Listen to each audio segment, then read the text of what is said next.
আরেকটা প্রশ্ন, দেশটা যখন পাকিস্তান, তখন কি ভারত কোথাও গিয়ে, বিশেষ করে বলতে গেলে নরেন্দ্র মোদী কোথাও গিয়ে ইসরায়েলে দাঁড়িয়ে অপারেশন সিন্ধু 2.0 ঘোষণা করে এলেন? এটা কোনো সিনেমা তো নয় যে এরকম গিয়ে ঘোষণা করে চলে আসবে। তবে এই যে দেখুন, এরকম হতে পারে না যে আপনি অমাবস্যা পূর্ণিমার দিনকে ঘর পরিষ্কার করেন, বাকি দিনগুলো ঘরটা নোংরাই থাকে। সেটা নয়। ঘর পরিষ্কার চলছে এবং হুম। পোকামাকড়দের মারা চলছে। সুতরাং একটা বলতে পারেন যে উনি ওখানে গিয়ে বললেন যে অমুক হাতুড়ি ছাপ ফিনাইল ব্যবহার করলে ভালো হবে, কাঁচি ছাপ ফিনাইল ব্যবহার করলে আরো বেটার হবে। সুতরাং দুজন মিলে যদি হাতুড়ি আর কাঁচি মিলিয়ে একটা কোদাল ছাপ চিনে ফিনাইল বানানো যায়, তাহলে সেটা আরো বেশি পরিষ্কার হবে ঘর।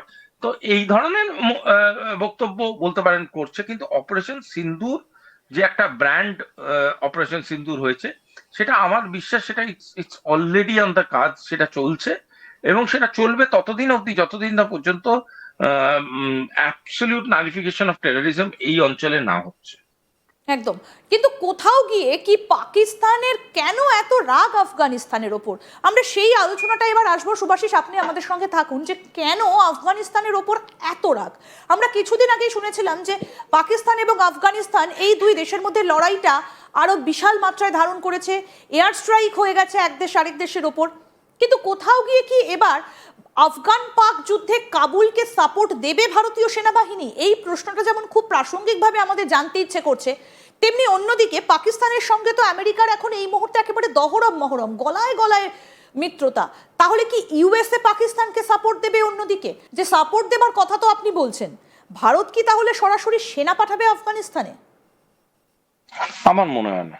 আমার মনে হয় না এই ধরনের কোনো কাজকর্মের মধ্যে ভারত নিজেকে লিপ্ত করবে। তবে একটা কথা আপনাকে বলতে পারি, সেটা হলো পাকিস্তান যদি এই এই কনফ্লিক্টটাকে আরো বেশি দীর্ঘায়িত করার চেষ্টা করে। আমি অপর একটি চ্যানেলেও এই একই কথা বলছিলাম যে একদিন যুদ্ধ মানে 1.5 থেকে 2,000 কোটি টাকা, মানে ন্যূনতম আপনার খরচ। পাকিস্তান কি সেই জায়গায় ইকোনমিক্যালি আছে এই খরচটা করার? এবার আপনি বলতে পারেন যে তৃতীয় কোনো শক্তি তাদের এই খরচটা করার সাহস এবং সমর্থন দেবে।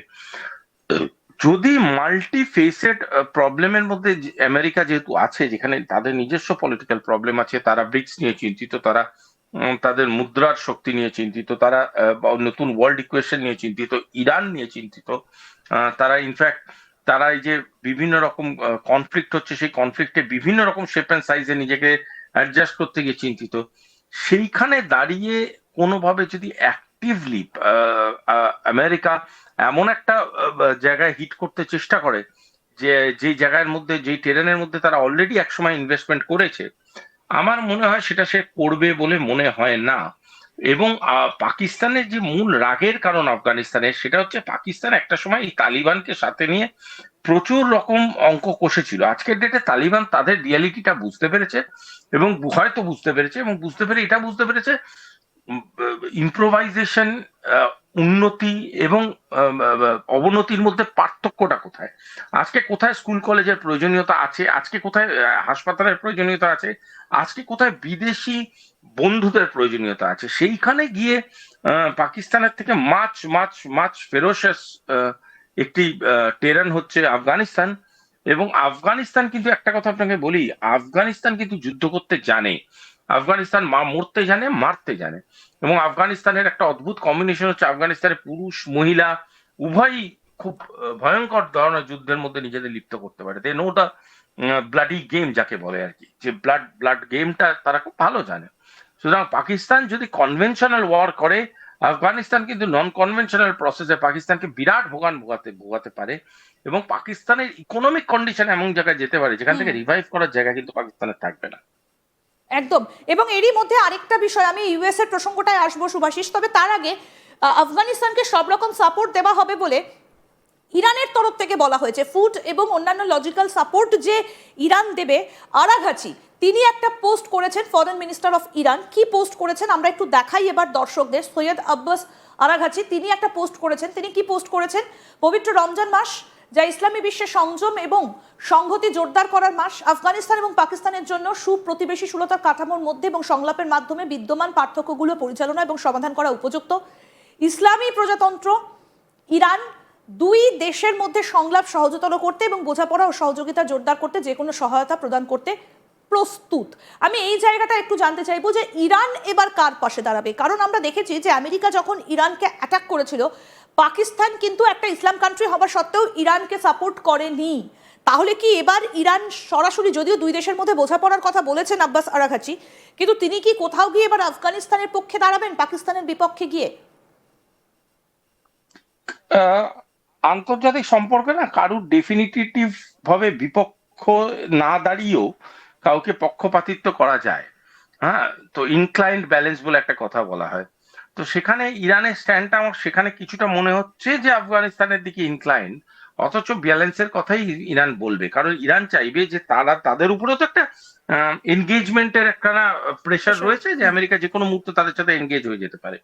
তো যদি এই ধরনের এনগেজমেন্টের প্রেশারটাকে মাথায় রেখে তারা চাইবে না যে তারা আরো কিছু মাল্টি ডাইমেনশনাল কনফ্লিক্টে নিজেদের মাথা গলা, সুতরাং তারাও চাইবে যে কোথাও কি একটা ব্যালেন্স সৃষ্টি হোক। এবং বারংবার বলছি, কেউ চাইবে না কেউ কোনো অ্যাক্টিভ কাইনেটিকের মধ্যে নিজেদেরকে জড়াতে, কারণ যত অ্যাক্টিভ কাইনেটিক বাড়বে তত খরচ বাড়বে, মানুষের প্রাণ যাবে, সাধারণ মানুষের প্রাণ যাবে। এবং আমি আপনাকে আবারও বলছি, বারবার বলছি, ইরান, আফগানিস্তান এরা কিন্তু যুদ্ধ প্রবণ মানসিকতার দেশ। পাকিস্তানের আজকে যা ইকোনমিক কন্ডিশন আছে, পাকিস্তান যদি কোনোভাবে কন্টিনিউয়াস অ্যাটাক করতে থাকে আফগানিস্তানকে, ম্যাটার অফ 10-15 ডেজ পাকিস্তান নিজের ইকোনমি মুখ থুবড়ে পড়বে। পাকিস্তান মনে করছে তারা কারোর থেকে সাপোর্ট পাবে। ধরুন আমি ইউএস এর সাপোর্ট করার ইচ্ছা হলো, ইউএস অলরেডি চায়নায় যাচ্ছে, কেন যাচ্ছে?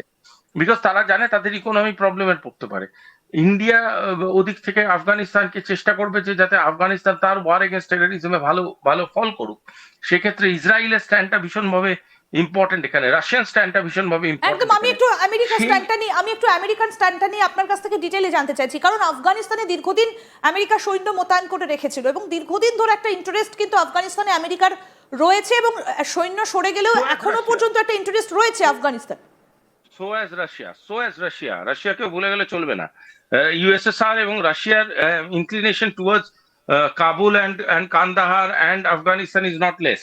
আর দ্বিতীয় কথা, একটা জিনিস জেনে রাখবেন, আফগানিস্তানের যদি টেরেন দেখেন বা টেরিটোরিয়াল এক্সিস্টেন্সটা দেখেন, তাহলে কিন্তু দেখবেন সেটা কিন্তু যথেষ্ট রকম রাশিয়ার দিকে। সুতরাং এই যে এই ধরনের কাইনেটিক ঘটনাপাতি ঘটলে সেটা কিন্তু কোনোভাবে কোনো দেশই মেনে নেবে না। সুতরাং আমার মনে হয় না আমেরিকা কোনো ডাইরেক্ট এনগেজমেন্টে এক্ষেত্রে যাবে। তবে ওই ওদের যে একটা টুইটারের মাধ্যমে যে একটা পিস প্রক্রিয়া চলে, সেই পিস প্রক্রিয়াগুলো টুইটারের মাধ্যমে চালাবার চেষ্টা করবে, এবং চেষ্টা করবে এটা যত তাড়াতাড়ি সম্ভব ডাইলিউশন স্টেটাসে নিয়ে যাওয়া, না হলে আমেরিকার বোথ এন্ড ইনভেস্টমেন্টে ক্ষতি হওয়ার প্রবণতা আছে। এইটাই তাই জন্য আমেরিকার ইনভেস্টমেন্টে ক্ষতি হবার সম্ভাবনা থাকে বলে তো আমেরিকা কোনোদিন যুদ্ধক্ষেত্রে নিজের মাটিকে ব্যবহার করেনি। পাকিস্তানকে ঘুঁটি সাজিয়ে বা পাকিস্তানের মাটিকে ব্যবহার করে আমেরিকা কি সরাসরি আফগানিস্তানের বিরুদ্ধে একটা প্রক্সি ওয়ার চালিয়ে যেতে পারে?